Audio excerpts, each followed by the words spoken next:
have a line that we do at our house. We practice this thing. What is it? I'm Ariel Sky Williams. I'm 8 years old. I'm unarmed and I have nothing that will hurt you. It's just kind of a thing we practice at our house. There are great police officers out there. There's also some police officers who are not so good. And my fear is that you run across one of those bad ones. For some reason, people of color have always been a target by the police. Before they became a policeman, they were a person. And that person took all their ideas and all their thoughts and all their prejudice into their job. Why would a police officer assume that you did something bad?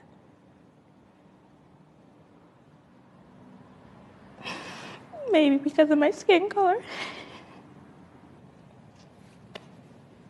I remember being put in handcuffs for something that had nothing to do with me. I was literally walking in the mall. Cops slammed me on the ground, busted my lip, chipped my tooth. That actually made me really mad.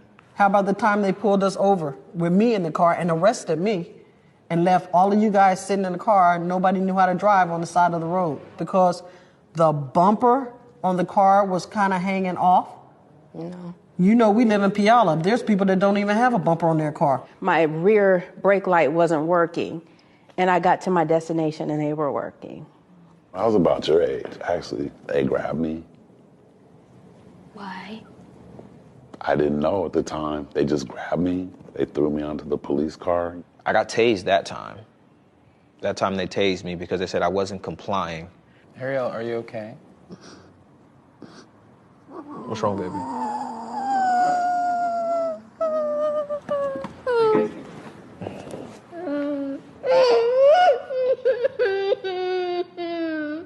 I'm okay, I'm alive, all right? Every day I get to see you, I get to do this, right? All right, come on, let's calm down, let's finish this, all right? You good? Hey, you making me cry. Come on. You have to be careful when you're out there in this world because this world's not going to always be honest or fair to you. I know, Sean, you got a little bit lighter than the rest of them, so it's a possibility you won't get stopped. Sound like you just pulled him over. Okay. If you're driving, cop pulls you over. Police gets out the car, comes to the window. Tick, tick, tick, tick, tick. What would you do? License and registration, please, ma'am. Why do you think I pulled you over? I don't know, tell me. When a police officer says something to you, you're black. You can't be looking at them saying, oh, I don't know, why don't you tell me? Well, I mean, that right there is giving them the license to pull you out of your car and physically harm you because it will be done. Don't get upset, don't get sassy. Why did you pull me over? You don't have, I know how, just follow instructions and stay calm. Okay. Do you think just being a police officer and pulling you over, regardless of if you feel you've done something or not, they should get your respect? That's a tricky question. The answer is yes. Yes. If you got to go to your wallet to get your ID, say, can I go reach in my back pocket to get my ID out? You could do what I do, and I show them my hands. So when they're walking up, they see I don't have anything in my hands. I'm Ariel Sky Williams, and I have nothing that will harm you or hurt you. And what's the next place you put your hands when you're driving or on the steering wheel with your hands out? If at all possible, turn your phone on. And call someone and put it on speaker. But whatever you're doing, I want you to say what you're doing before you do it. You don't write any statements. Well, you have to write a statement. You don't have to write anything. You're a minor. I'm responsible for you. No one can tell you anything else. If it tells you to be quiet, be quiet. Do everything that you can to get back to me. I see it weighing on you, and I don't want it to weigh on you. I'm just worried about Donovan. I'm worried about him now.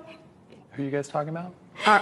My nephew and her cousin.